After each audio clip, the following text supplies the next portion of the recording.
All right, there we go. Hi, everyone. John Marshall, the DrillMaster. I have the honor guard detail for events, football, gymnastics, etc. It's a not all that well named, but it's by the Joint Detachments of Oklahoma.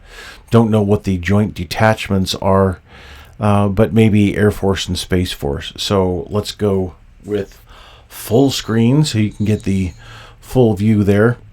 And it's a lot of teams, a lot of organizations around the country, honestly, call a color guard an honor guard, and that's not as accurate as you could be. An honor guard is an organization. A color guard is part of that organization, or you can have just a color guard in your organization or as your organization, and that's it. So. An honor guard is dedicated to drill and ceremonies at a ceremonial level and doing all kinds of things. Color guard is one of the elements, pallbearers, firing party, and those three ceremonial elements. And then there's other aspects to an honor guard. This is not an honor guard, although I get why. Especially senior ROTC, Air Force and Space Force, will call this an honor guard. They use the ceremonial elements of the uniform, and will perform the ceremonial movements. Although in this case, this is there's lots of problems here. So let me start off by saying you have 9.5 foot staffs, and all of the staffs are wrong, actually. You have the brown staffs. You have the unauthorized finials. The eagle is strictly forbidden for anything other than any other use other than the president. And so you're starting off with spacing's a little off. I mean, it's not horrible, but it's still something to be cognizant of because you are coming out in front of a large crowd. No matter in the title here, you have football, gymnastics, etc. So you're going to want to ensure that everything is taken care of. So if you're an honor guard and you're going to dress in the honor guard uniform, then technically, really, you should be using ceremonial techniques, and the team doesn't here. But let's look at the flags first. So you're not tucking your silks, and the flag here, the American flag, is too small for this staff. This is a 3x5 flag, and it should be on an 8-foot staff. Actually, the military doesn't use 3x5 flags. The military uses 3x4 flags.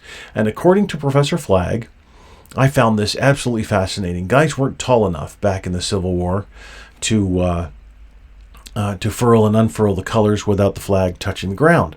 So, and you have to have the staff underneath the armpit like this.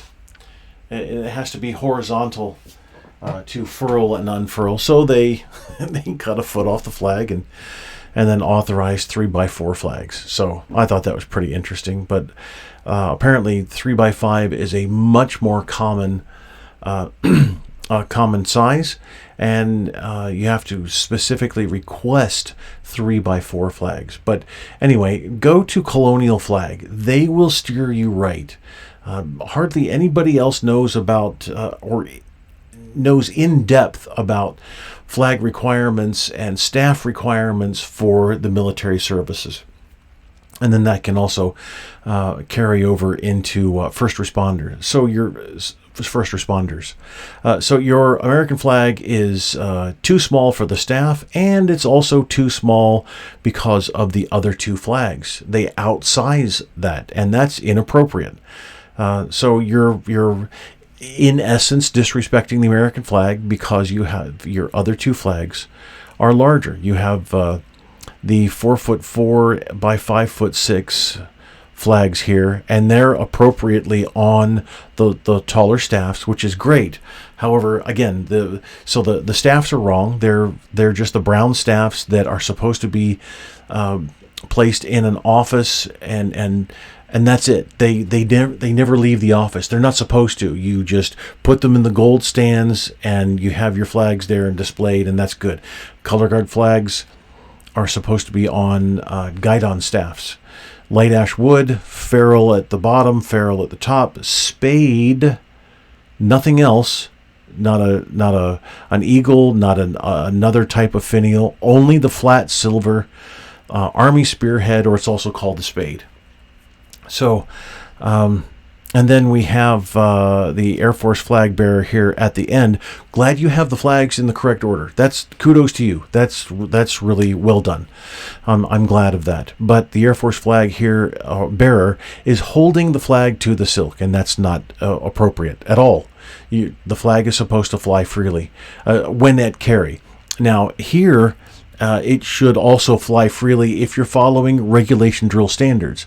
So are you following regulation drill standards? It looks like it, because you have your flags are not tucked underneath the right arm.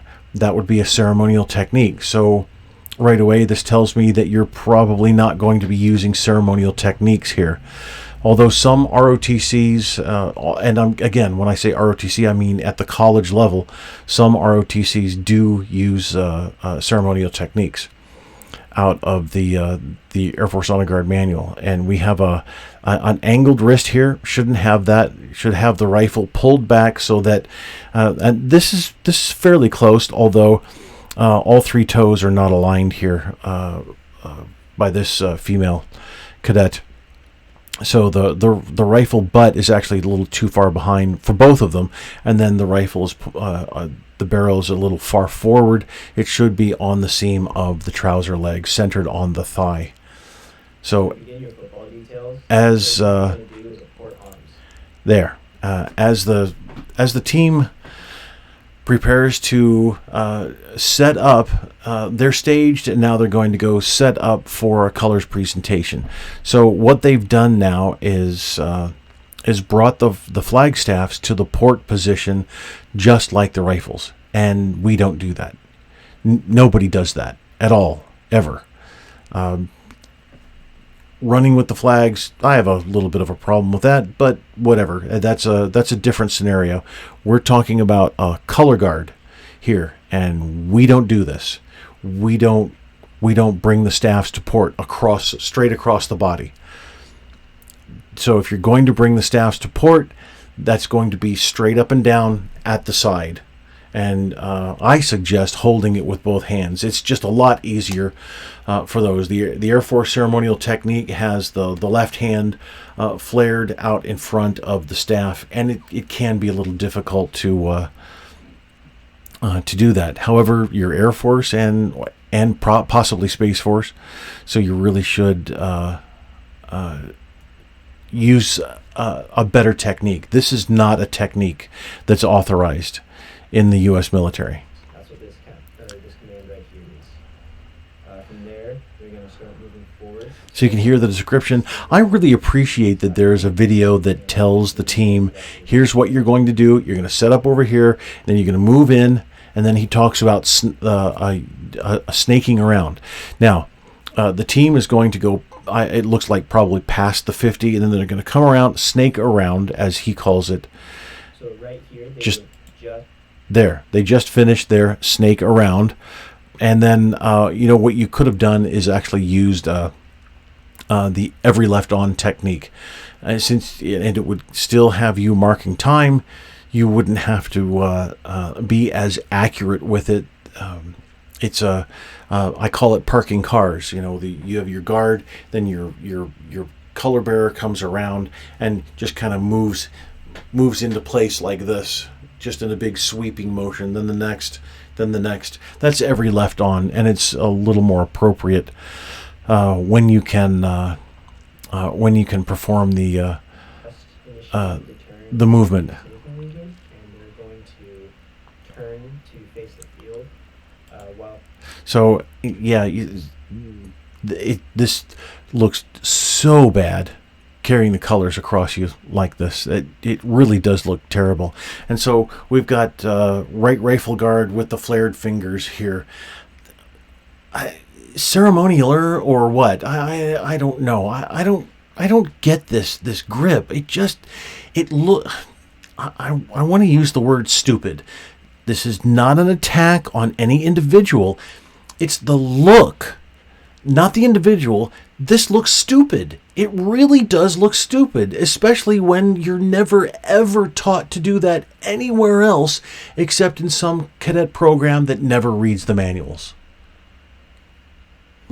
Or some first responders, Let's go to present arms, and you'll see this too. Go to present arms with our fingers pointing out. We're at port with our fingers flared, and what? Wrap your fingers, for goodness sakes! Wrap your fingers. Hold on to your rifle. That's exactly what you're supposed to do. Is hold on to it. After that, so you're a color guard. You're not a detail. All right, I understand that this is a detail for the colors presentation, and we use that term within within honor guard, the honor guard circle. But you don't call detail halt. What's a detail? A flag detail. That's a detail. That's the only time detail is used. That and a work detail. But this is not a detail. It's a color guard. And so if you're using the ceremonial techniques, then the command is going to be colors halt. If you're not, then it's going to be color guard halt. They're going to stop, and they're going to order the colors. That's not order. That's bad. So holding your rifle with both hands, the manuals are there for you to view. These aren't hidden secrets. Going to order the colors, which will have an auto cut movement, like you see right there. After they've halted, they are going to carry colors.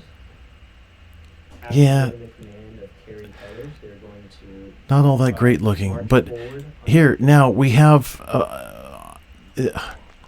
Oklahoma. You're letting it fly free. That's great.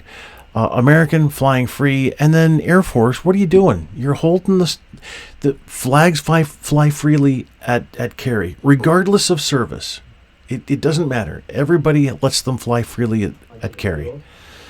You're not doing that. So why aren't you swinging your arms either? So now we're getting into you've got a little bit of a mix in there of ceremonial technique without the arm swing, yet you're marching at an extended interval. You should be if you're following. So there are so many techniques that are being thrown out of the window in JROTC, Air Force techniques. No, screw them. Just forget them. We're going straight Army techniques. So senior ROTC doesn't do that. They're not going to throw these techniques out. But both the guards are at right shoulder. Air Force doesn't do that.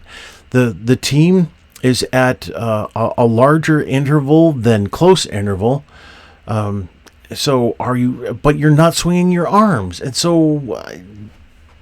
What is this? It's a melange of whatever you wanted to do at the time, and you were all taught by the senior color guard members last year, and then they graduated and got commissioned, and now a couple of you are senior here, and you've trained the others to do the same thing over and over and over again, and you never crack a manual.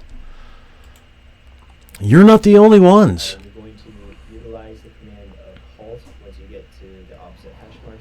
It's color guard halt, not detail halt. And then you're going to be given present arms. So if you're calling halt, then why did you go to mark time? Why are you at mark time if you're calling halt? So is it? He talks about going to the hash marks, and they're actually supposed to go to the forward side hash marks. So do you march up to the hash marks, then mark time automatically? Do you automatically pick up a mark time? I think that's kind of risky, being in line formation and also not having extensive training. And then Air Force, you're letting your hands slide down the staff, and now you're picking it back up just to let the flag free. That's ridiculous. And this was filmed 2 years ago, so everybody's all concerned about the big scary virus, and you got to wear your face diapers. Fine, okay, but here I happened to stop it at the perfect time. Look at this. This is not going to right shoulder. Your left hand there, both of you, turning the rifle out like this and then pulling it back in has nothing to do with right shoulder. Nothing. We don't do that. If you're going to do the Air Force the ceremonial technique of the flick, then you're going to flare your left and then place. But you're not going to grab on. But you're not using ceremonial technique. You're just using whatever, and it's not 3 counts up, 3 counts down, unless you're not using ceremonial technique. But you are in a certain way. From there, you'll automatically mark time on the sideline, and then this command is. So it's not a colors turn. This isn't colors turn. Colors turn. Harch is given from a halt. This is not an instance to do that. Colors turn, and that'll get you facing this other way. It's an automatic forward march. And from there, you'll be given port arms, as you see here. And this is not even close to any technique. You all should be coming down at the same time. Not even close to the proper technique. Your hands are all over the place. You're just bringing the staff. You've got your right lower and your left higher, and that's the.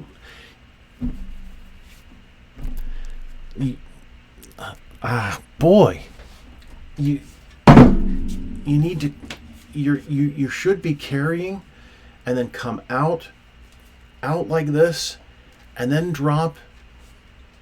But you're not doing that. You're just kind of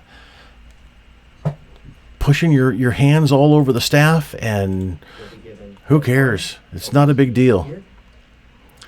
So, but at least the American flag was down before everybody else, so that the other 2 flags are higher for a time. And then you come across the body, and this is not a technique. Not a technique at all. This is carry colors. It's a 4-count movement. You'll be given a cut command right. That's not it. And you're not given a cut command. It's because you're not using ceremonial technique. And the elbow doesn't stick. The left elbow doesn't stick out. The right elbow doesn't stick out either. These are basic things that you should know. This is your job as cadets. When you sign up to be on the color guard, this is your job. What kind of officer are you going to be in my service? Yeah, okay, I've been retired now, as of this recording, 18 years. But what are you going into? What are you not going to care about later on? Are you just going to listen to others and what they tell you about your job? Is that it? You're not going to read any of the Air Force manuals and the pamphlets and the instructions, anything else that's written about your job? You're just going to totally rely on hearsay of what others tell you? This is the way you should do it. Oh, okay. Not the technique.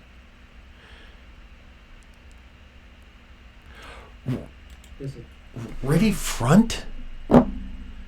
What was he at eyes right or dress right? No. It's ready cut. So maybe it was just a mistype, not a problem, but it shouldn't be on the internet then. Somebody should have made sure that all of this was as perfect or as close to perfect as possible. Is present arms, and it is a 3-count movement. No.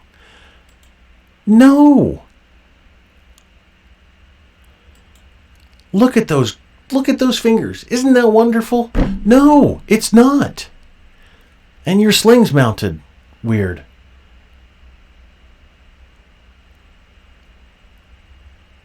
Yeah, very weird, actually. So it's mounted properly as far as the quick change part at the bottom there, but yeah, this. This is order arms, and it is also a 3-count movement. So that's carry colors, not order arms. Order arms means going to order. This is port arms. It's a 2-count movement. This And is order colors. It is a flared 6-count fingers. movement. Since when do we bring the rifle over like to the top and then what? So maybe you're all exchange students. You're in another Air Force. Colors for a flag is also a 4-count command. You will be given a cut command. This is present arms for a flag. No, if you're if you're going to be given a cut command, if you're given colors, ready, cut. If you're going to be given that, then everything else needs to be ceremonial technique. It's either one or the other. Stop mixing. It is a 3-count movement down.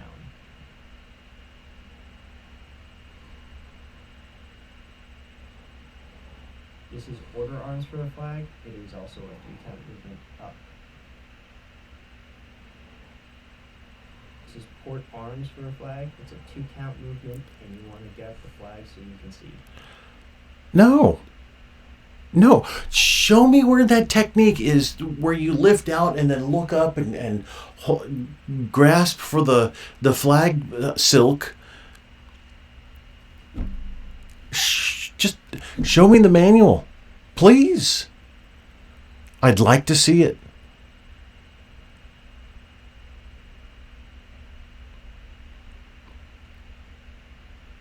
Oh, grab the flag quickly.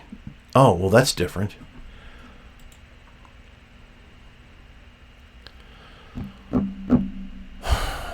$670 and $675. So it's two different. I see.